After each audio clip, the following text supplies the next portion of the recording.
জিন ইনসানকে আল্লাহ সৃষ্টি করেছেন ইবাদত করার জন্য। কতদিন ইবাদত করবে? সূরা হিজরের 99 নম্বর আয়াতে আল্লাহ বলেন, ওয়া'বুদ রাব্বাকা হাত্তা ইয়াতিয়াকাল ইয়াকিন। মরণ আসা পর্যন্ত তুমি তোমার রবের ইবাদত করো। তাহলে আমাদেরকে সৃষ্টি করেছেন ইবাদত করার জন্য। কতদিন? মরণ পর্যন্ত। আমরা 5 মাধ্যমে ইবাদত করি। বলেন কয় মাধ্যম?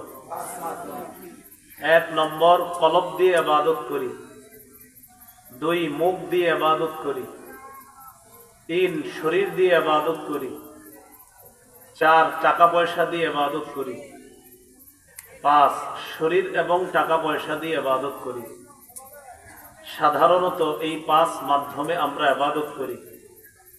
সম্মানিত মুসলমান ভাইরা, বলেন তো আমরা কয় মাধ্যমে ইবাদত করি? 5 মাধ্যমে। 1 নম্বর কলব দিয়ে। কলব দিয়ে যে ইবাদত করি এটাকে বলা হয় আত্মিক ইবাদত। 2 নম্বর মুখ দিয়ে ইবাদত করি, এই ইবাদতকে বলা হয় মৌখিক ইবাদত।